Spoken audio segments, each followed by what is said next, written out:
Hello दोस्तों, नमस्कार। मैं भी एक आप सभी का बहुत बहुत स्वागत करता हूं एक और नए क्लास में। तो साथियों, आज के इस क्लास में आरआरबी ग्रुप डी एग्जाम 2026 के लिए गेस पेपर को डिस्कस करने वाले हैं। GK, current affair, science, math और रीजनिंग का। तो साथियों, इस बार का टारगेट आप सभी का है 100 में से 80 नंबर लेने का। तो आप सभी को गेस पेपर को जरूर हल करना चाहिए, जिससे आपको एक आइडिया मिल जाए कि आपके पेपर में पूरे पेपर का सोल्यूशन कैसे हो सकता है। GK, current affair, science, math और रीजनिंग के कैसे कैसे प्रश्न पूछे जा सकते हैं। तो साथियों, एकदम परीक्षा पैटर्न पे आधारित सारे प्रश्न होने वाले हैं, वो भी एक एक प्रश्न आयोग का होगा। जिस तरह से आयोग आप सभी से प्रश्न पूछने वाले भाई इन चारों सब्जेक्ट का, तो सेम टू सेम उसी तरह सारे क्वेश्चनों का पेपर आज के इस सेशन में हम लोग डिस्कस करेंगे। तो परीक्षा तिथि 3 अगस्त होने वाला है ना। आज 3 जुलाई हो चुका है, तो मुश्किल से 10 दिन आप सभी के पास बचा है। ठीक है, जैसा कि ग्रुप डी का पेपर केवल 90 मिनट का होगा। इसी 90 मिनट में आप सभी को 30 सवाल रीजनिंग का मिलेगा, 20 सवाल जीके करंट अफेयर का मिलेगा, 25 सवाल साइंस का मिलेगा और 25 सवाल मैथ का मिलेगा हल करने के लिए। 100 सवालों का पूरा पेपर होगा। एक सवाल आप सही करेंगे तो आपको 1 नंबर मिलेगा, यानी कि 100 सवाल 100 नंबर का पूरा पेपर रहेगा। और हर एक सवाल पे 1/3 का नेगेटिव मार्किंग होगा, यानी कि 3 सवाल आप गलत करेंगे तब जाकर आप सभी का 1 नंबर माइनस मार्किंग होगा। तो साथियों, ये सोच सकते हैं कि केवल 90 मिनट में आप सभी को 100 सवाल दिया जाएगा हल करने के लिए। तो सवालों का लेवल किस तरह से रहता होगा कि भाई आपको 100 सवाल दिया रहा हो, वो भी एक सवाल हल करने के लिए 1 मिनट का भी समय नहीं दिया रहा है। यदि आप लोग इस टाइम जो रीजनिंग के 30 सवाल हल कर रहे होंगे और मैथ के 25 सवाल हल कर रहे होंगे, ये 55 सवाल जब हल कर रहे होंगे इस टाइम, तो आपका टाइम कितना चला जाता होगा, आप ही सोचिए खुद से। तो साथियों, जिस तरह से आयोग भाई सवाल पूछती है, सेम टू सेम यह गेस पेपर होने वाला है। तो आपको अपने परीक्षा में जाने से पहले इस पेपर को एक बार जरूर हल करना चाहिए, देखना चाहिए केवल। ठीक है, तो चलिए साथियों, इस क्लास को शुरू करते हैं। बीच बीच में सवाल आप सभी से पूछेंगे भाई, आपको भी सवालों का जवाब करना है। तो देखिए, आज का पहला प्रश्न, गैसों के मापन में प्रयुक्त दाब की ईसाई इकाई क्या है? जूल है, केल्विन है, पास्कल है या साथ ही न्यूटन है? तो ध्यान रखिए भाई, पास्कल होती है। जो गैसों के मापन में प्रयुक्त दाब की ईसाई इकाई होती है ना, वो पास्कल होती है। तो पहले का सी ऑप्शन बिल्कुल राइट आंसर हो जाएंगे। क्लियर। नेक्स्ट अगला सवाल को देखिए, क्वेश्चन नंबर 2 का राइट आंसर क्या बनेंगे? विद्युत परिपथ में फ्यूज तार ये किसके सिद्धांत पर काम करता है? विद्युत परिपथ में फ्यूज तार ये किसके सिद्धांत पर काम करता है? तो याद रखिएगा, धारा के तापीय प्रभाव के सिद्धांत पर काम करता है जो विद्युत परिपथ में फ्यूज तार होते हैं। डी ऑप्शन बिल्कुल राइट आंसर हो जाएंगे। नेक्स्ट अगला सवाल कॉल करिए, क्वेश्चन नंबर 3 को, भारत में मिशन पोषण 2.0 योजना किस वर्ष शुरू की गई थी? तो साथियों, भारत में मिशन पोषण 2.0 योजना किस वर्ष शुरू की गई थी? तो याद रखिएगा 2021 में शुरू की गई थी। बी ऑप्शन बिल्कुल राइट आंसर हो जाएंगे। नेक्स्ट अगला सवाल कॉल करिएगा, क्वेश्चन नंबर 4 का राइट आंसर क्या बनेंगे? निम्नलिखित में से कौन सा एक मानव निर्मित पदार्थ है जो कि बैक्टीरिया की क्रिया द्वारा विघटित नहीं होगा? इस सवाल को आप हल करेंगे ऑप्शन पढ़कर। बताइए साथियों, कौन सा एक मानव निर्मित पदार्थ है जो कि साथियों बैक्टीरिया की क्रिया द्वारा विघटित नहीं होगा? मक्खन, चावल, रोटी या प्लास्टिक? तो आप जानते हैं साथियों, एक पदार्थ है जो कि बैक्टीरिया क्रिया द्वारा विघटित नहीं होगा, वो प्लास्टिक है भाई ना। तो इस सवाल का डी ऑप्शन बिल्कुल राइट आंसर हो जाएंगे। मक्खन तो हो जाएगा भाई, चावल भी हो जाएगा, रोटी भी हो जाएगा, लेकिन प्लास्टिक तो साथियों बैक्टीरिया की क्रिया द्वारा विघटित नहीं होगा। चलिए नेक्स्ट अगला सवाल कॉल करिए, क्वेश्चन नंबर 5 को, नौरोज त्यौहार किस धार्मिक समुदाय से संबंधित है? नौरोज त्यौहार किस धार्मिक समुदाय से संबंधित है? तो साथियों, ये पारसी समुदाय से संबंधित है जो कि नौरोज त्यौहार है। ऑप्शन है बिल्कुल राइट आंसर हो जाएंगे। क्लियर। चलिए अगला सवाल कॉल करिएगा, क्वेश्चन नंबर 6 का राइट आंसर क्या बनेंगे? भारतीय इतिहास में सन 1756 में घटित हुई काल कोठरी की घटना यानी कि ब्लैक होल इंसिडेंट कहाँ पर हुई थी? बताइए साथियों, भारतीय इतिहास में सन 1756 में घटित हुई काल कोठरी की घटना ये कहाँ पर हुई थी? तो दोस्त मेरे याद रखिए, कलकत्ता शहर में हुई थी काल कोठरी की घटना। सी ऑप्शन बिल्कुल राइट आंसर हो जाएंगे। कब हुआ था? 1756 में हुआ था, ये वर्ष याद रखिएगा आप लोग। क्लियर। चलिए दोस्त अगला सवाल कॉल करिए, क्वेश्चन नंबर 7 को 1918 में खेड़ा सत्याग्रह के दौरान किस नेता ने महात्मा गांधी का सहयोग किया था? बताइए साथियों, 1918 में खेड़ा सत्याग्रह के दौरान किस नेता ने महात्मा गांधी का सहयोग किया था? इस सवाल का राइट आंसर आप बताएंगे, जल्दी बताइए। इस सवाल का राइट आंसर क्या बनेंगे? महात्मा गांधी का सहयोग किसने किया था? तो भाई याद रखिएगा, सरदार वल्लभ भाई पटेल जी ने। डी ऑप्शन बिल्कुल राइट आंसर होंगे। नेक्स्ट अगला सवाल कॉल करिए। और साथियों आगे बढ़ने से पहले भाई पेपर में छपने वाला प्रश्न आ चुका है आरआरबी ग्रुप डी एग्जाम 2026 के लिए। तो जिन स्टूडेंट की तैयारी बिल्कुल भी नहीं है तो साथियों बस इतना कर लीजिए। आप जानते हैं कि आज से ठीक 10 दिन बाद ग्रुप डी पेपर की शुरुआत होने जा रहा है। तो साथियों अंतिम दिनों में आप सभी केवल प्रीवियस ईयर के पूरे क्वेश्चन को हल करना चाहिए। तो सबसे पहले तो साथियों हम पूरे 5 साल का इसमें आपको पूरा पेपर देंगे, प्लस अलग से जीके, मैथ, रीजनिंग और साइंस का पूरा क्वेश्चन देने वाले हैं। ठीक है मेरे दोस्त, तो ये मिलेगा कैसे आपको? देखिए व्हाट्सएप नंबर दिखाई दे रहा होगा, इस नंबर पे आपको व्हाट्सएप करके मात्र साथियों ना 25 रुपये पे करके, मात्र 25 रुपीज़ पे करके सारे क्वेश्चन आप अपने पास मंगा सकते हैं भाई। इसमें क्वेश्चन कैसे रहेंगे? Exam oriented high scoring topic के क्वेश्चन रहेंगे, इंपॉर्टेंट क्वेश्चन तो होगा ही होगा, प्लस सिलेक्शन की पूरी तैयारी होने वाला है। कम समय में ना इस आपकी ज़्यादा तैयारी हो जाएगी भाई, सफलता आपकी होगी इस बार पक्की। बस आपको इसको पढ़ना है भाई, मन से, ध्यान से, आप अपने सिप को आसानी से पास करने वाले भाई। ठीक है, यदि साथियों आपको चाहिए तो इस नंबर पर व्हाट्सएप करके ये सारा क्वेश्चन अभी आप लोग मंगा सकते हैं। ठीक है, चलिए नेक्स्ट अगला सवाल देखते हैं क्वेश्चन नंबर 8 को।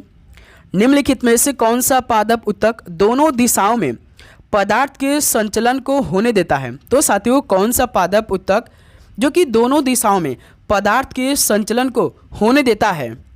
जाइलम है, दृढ़ोतक है, फाइबर या साथियों पोषवा है? तो याद रखिए वो पोषवा है जो कि दोनों दिशाओं में पदार्थों के संचलन को होने देता है।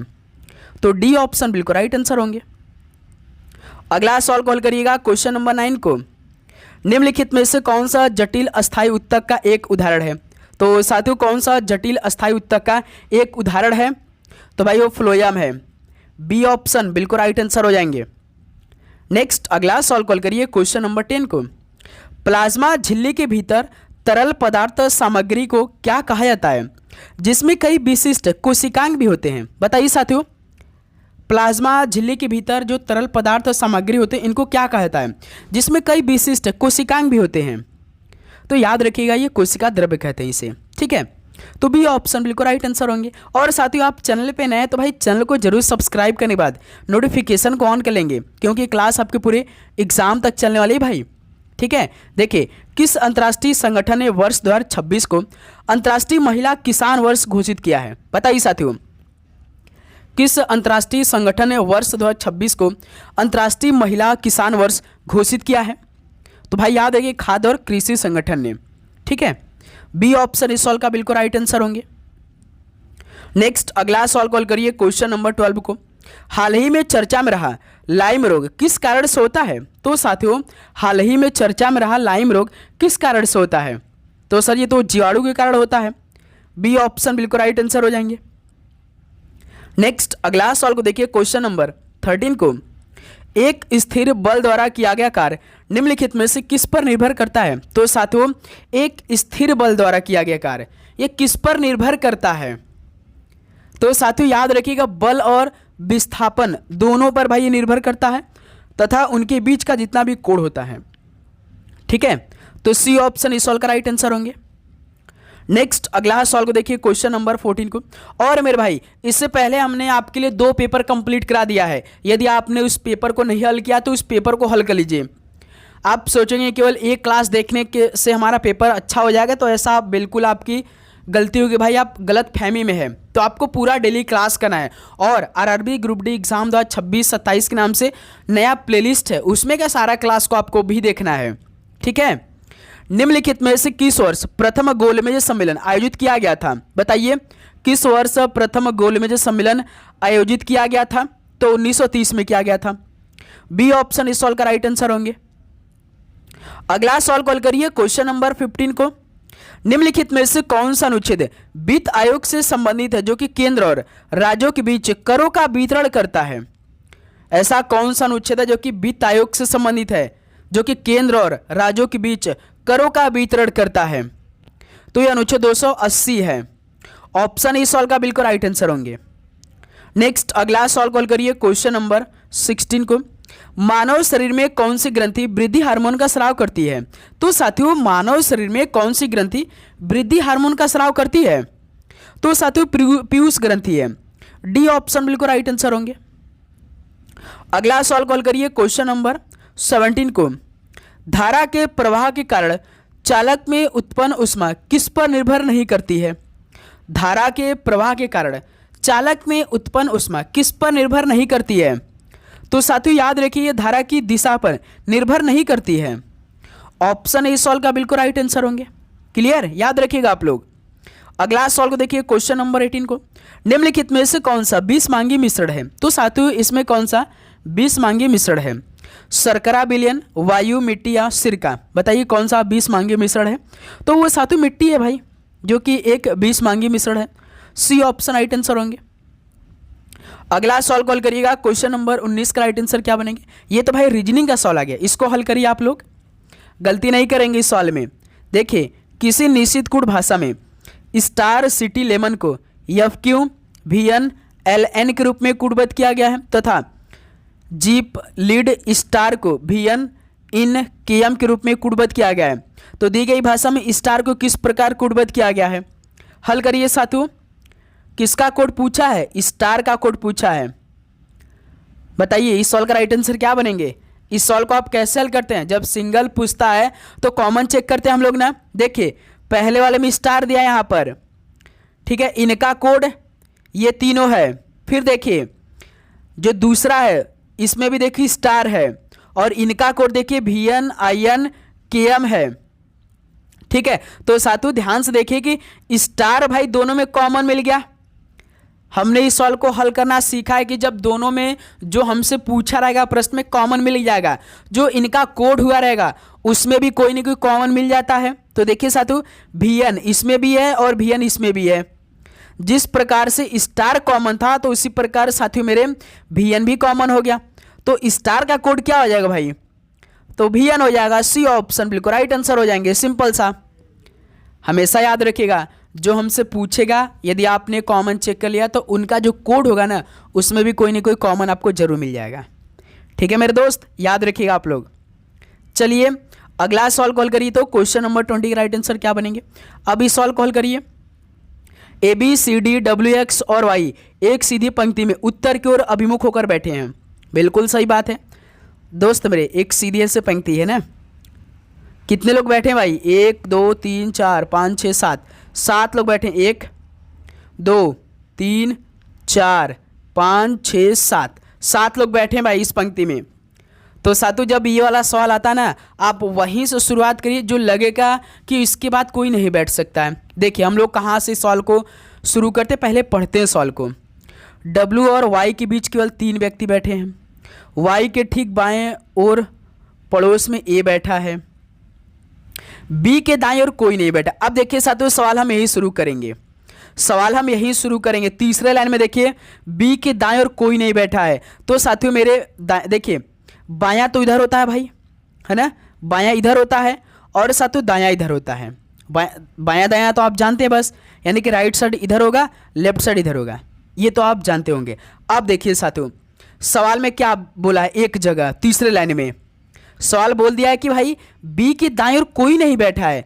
तो साथियों B को यदि हम यहाँ बैठा दे तो इसके देखिए राइट साइड में कोई अइबा नहीं करेगा भाई, कोई पंक्ति ही नहीं है, यानी कि अंतिम बाएं लाइन पे कौन हो जाएगा? B आ जाएगा। तो यहाँ पे B को हम बैठा देंगे भाई, B को हम यहाँ पे बैठा देंगे क्योंकि सवाल बोला है कि B के दाएं और कोई नहीं बैठा है। तो B को एकदम अंतिम बाएं लाइन पे बैठाएंगे, अंतिम B के दाएं और बैठाएंगे, बाएं नहीं दाएं बैठाएंगे। ठीक, ये सवाल क्लियर इतना। अब देखिए साथियों उसके आगे वाले लाइन को पढ़िए। B और A के बीच में केवल 2 व्यक्ति बैठे, तो B तो ऑलरेडी यहाँ बैठ गया भाई। अब B और A के बीच में A को यदि हम यहाँ पर बैठा दें तो देखिए B और A के बीच में 2 लोग आ जाएंगे। ठीक, अब देखिए साथियों सवाल क्या बोला है भाई? अब तीसरा का लाइन देखिए शुरुआत वाले में Y के ठीक बाएं और पड़ोस में A बैठा है। तो साथियों मेरे Y के ठीक बाएं और पड़ोस में A बैठा है। A तो ऑलरेडी यहाँ बैठ चुका है, यानी कि साथियों Y को हम यहाँ बैठा देंगे। तभी तो साथियों Y के ठीक बाईं ओर यानी कि लेफ्ट साइड में भाई A बैठेगा Y के। सवाल जो बोला है देखिए आप लोग, जो ये वाला लाइन देखिए, ये वाला लाइन जो है, ये वाला जो इतना लाइन जो है कि क्या दिया कि y के ठीक बाएं और पड़ोस में a बैठा है, तो a तो ऑलरेडी बैठ चुका है, तो हम y को यहां बैठाएंगे तभी तो y के ठीक बाएं और पड़ोस में a आएगा। ठीक, अब समझ में आ चुका होगा, क्लियर। अब देखिए साथियों, अब पहला लाइन पे जाइए, जो सवाल पूछा है, इसको y यहां पे करते हैं।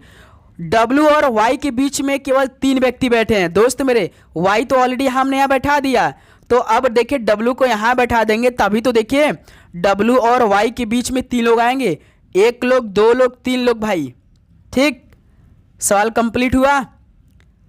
अब देखिए मेरे दोस्त, Y के ठीक बाएं और पड़ोस में A बैठ गया, B के दाएं और कोई नहीं बैठा, B और A के बीच में केवल 2 व्यक्ति। अब देखिए साथियों, B और A के बीच में 2 लोग आ गए। फिर देखिए D के ठीक दाएं और पड़ोस में X बैठा है, D के ठीक दाएं और, यानी D को यहां बैठा देते हैं, तो इसके जस्ट राइट साइड में X को बैठा देते हैं। यहां पर हो गया, अभी एक पंक्ति खाली है, यहां पे कौन नहीं अभी नहीं आया, C नहीं आया भाई, तो C को यहां बैठा लीजिए, 7 व्यक्ति बैठ गए भाई सीधी पंक्ति में। अब देखिए अंतिम लाइन में सवाल क्या पूछा है, C और X के बीच कितने व्यक्ति बैठे हैं बता दीजिए साथियों। C यहां पर बैठा है, X यहां पर बैठा है, तो इनके बीच में क्या लोग बैठे हैं, एक A बैठा है, एक Y बैठा है, यानी कि साथियों 2 लोग बैठे हैं, यानी इस सवाल का बी ऑप्शन राइट आंसर हो जाएंगे। बताइए साथियों, किसी प्रकार का डाउट इस सवाल में? इसी बात पे भाई क्लास को लाइक करेंगे आप सभी स्टूडेंट।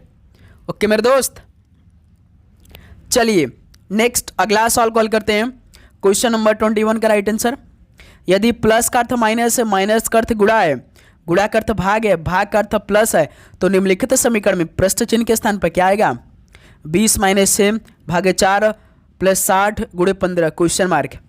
पहले तो समीकरण को बनाना है हमें होगा भाई, है ना। देखिए 20 माइनस का अर्थ गुणा है, तो माइनस की जगह गुणा रखिए, 6 के बाद देखिए भाग है, भाग का अर्थ क्या दिया है, भाग का अर्थ प्लस है, तो भाग की जगह प्लस करिए, 4 के बाद देखिए प्लस है, प्लस का अर्थ माइनस है, ठीक, गुणा है, गुणा का अर्थ क्या दिया, भाग दिया है, तो ये समीकरण बन चुका है भाई।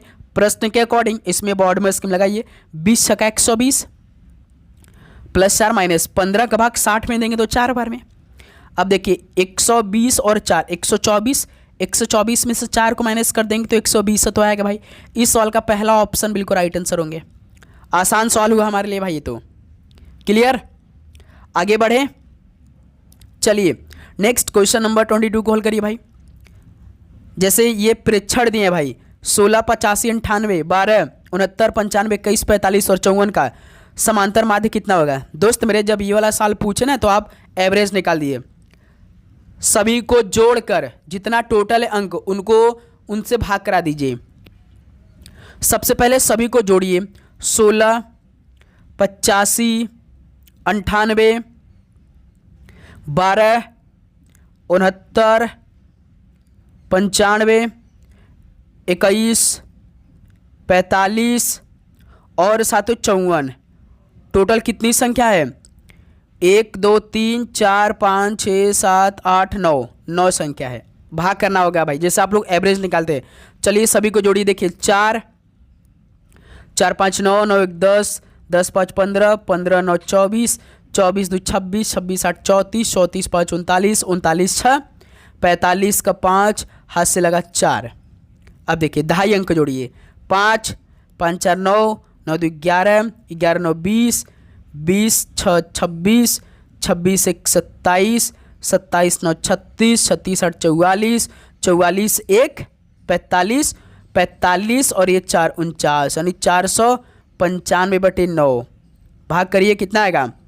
9, 5, 45, 4, 9, 5, 45 यानी कि 55, यानी कि साथों इनका जो समांतर माध्य कितना होगा? 55 होगा। डी ऑप्शन बिल्कुल परफेक्टली आंसर हो जाएंगे। हमेशा याद रखिए जब कुछ प्रेक्षण दिए, जो प्रेक्षणों दिया है इनका समांतर माध्य पूछेगा तो सिंपल यही सोल्यूशन आप लगा दीजिएगा, आपका आंसर आ जाएगा। जैसे एवरेज निकालते हैं, सभी को जोड़कर टोटल गिनकर कितने अंक हैं उनसे भाग करा दीजिए। ठीक है मेरे दोस्त, क्लियर। चलिए भाई अब अगला सवाल हल करिए, तो क्वेश्चन नंबर 23 को, इस सवाल को हल करिए आप। ये सवाल आप हल करेंगे भाई।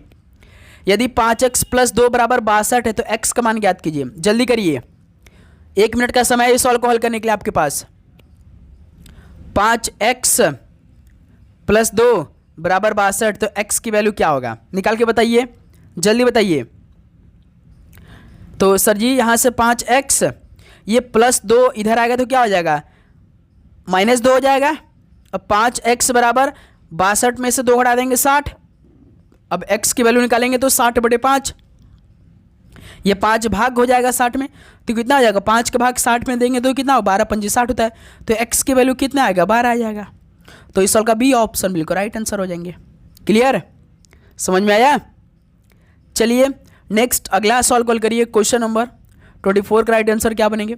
18 आदमी 65 फीट गहरा कुआं 4 दिन में खोद सकते हैं, तो कितने आदमी 130 फीट गहरा कुआं 6 दिन में खोद सकते हैं, बताइए। कौन सा फार्मूला अप्लाई करेंगे, m1 d1 अपान में w1, m2 d2 w2। m1 कितने 18 आदमी कितने दिन में 65 फीट गहरा कुआं खोद रहे हैं, 4 दिन में। कितने काम कर रहे हैं, 65 फीट। पहला रिलेशन हो गया, समीकरण हो गया। दूसरा कितने आदमी, यानी m2 पूछा है भाई, आदमी 6 दिन में कितने फीट गहरा कुआं खोद रहे हैं, 130 फीट। इसको हल कर देखिए, 65 कम 65, 65 दूनी 130, ठीक है। अब फिर देखिए मेरे दोस्त, 18 × 72 इधर से 72 आ जाएगा, और यहाँ से m2 × 6 अपान में 2। अब देखिए 6 जो भाग कर देगा 12 में। अब देखिए मेरे दोस्त, जो ये 6 है और ये 72 है, तो 6 भी तो 72 में भाग देगा, क्योंकि जब इक्वल में रहता है तो भाग हो जाता है। तो 12 × 72, तो ये साथियों 12 में कट जाएगा। अब देखिए m2 बराबर कितना हो जाएगा, m2 बराबर ये 12 और ये 2, 12 × 2 कितना मल्टीप्लाई हो जाएगा, 24 हो जाएगा। तो साथियों कितने आदमी 130 फीट गहरा कुआं 6 दिन में खोद सकते हैं, पूरे 24 आदमी। तो इस सवाल का देखिए बी ऑप्शन बिल्कुल राइट आंसर हो जाएंगे, ठीक है। ऐसा आप सवालों को हल करेंगे भाई। उम्मीद करूंगा ये भी सवाल आप सभी को समझ में आ चुका होगा। चलिए साथियों नेक्स्ट अगला सवाल कॉल करिए। क्वेश्चन नंबर 25 का राइट आंसर क्या बनेंगे। दी गई श्रृंखला में प्रश्न चिन्ह के स्थान पर क्या आएगा, 821, 823, 827, 833, 841 क्वेश्चन मार्क, बताइए साथियों। तो दोस्त मेरे जब नंबरों का श्रृंखला दे, तो जब उसमें देखिए कॉमन है तो इसको मत देखिए भाई, केवल लास्ट के 2 अंक देखिए। देखिए 21, 23, 27, 33, 41। दोस्त मेरे 21, 23, 27, 33, 41। 21 से 23 + 2, 33, 27 + 4, 27, 33 + 6, 33, 41 + 8। देखिए 2 दूनी 4, 2 तिहाई 6, 2 चौका 8, 2 पंजे 10 हो जाएगा, है ना भाई। यानी कि 10 होगा यहाँ पे, तो 41 में 10 जोड़ेंगे तो कितना होगा भाई, 51 होगा। 51 होगा, यानी कि 851 हो जाएगा टोटल। तो पहला ऑप्शन बिल्कुल राइट आंसर हो जाएंगे, ठीक है मेरे दोस्त। तो साथियों ये पहला गेस्ट पेपर केवल 25 सवालों का हमने आपके लिए कराया। तो उम्मीद करूंगा साथियों आप सभी को ये 25 सवाल समझ में आ चुके होंगे। अब बताइए साथियों आप सभी का इन 25 सवालों में से आप सभी का कितना स्कोर बना, सभी स्टूडेंट बताएंगे ईमानदारी के साथ। तो उम्मीद करूंगा साथियों आप सभी को हर एक सवाल समझ में आया होगा। यदि आपको किसी भी सवाल पे डाउट है भाई तो कमेंट बॉक्स में जरूर बताइएगा, ठीक है। तो साथियों चैनल पे आप नए हैं तो चैनल को जरूर सब्सक्राइब करके नोटिफिकेशन को ऑन कर लेंगे। लगातार इसी तरह पेपर आएगी साथियों, दिन में 3 क्लास आ रही हैं। ओके, आप सभी को एग्जाम के लिए बेस्ट ऑफ लक भाई। गॉड ब्लेस यू, पढ़ाई करते रहिए, धन्यवाद।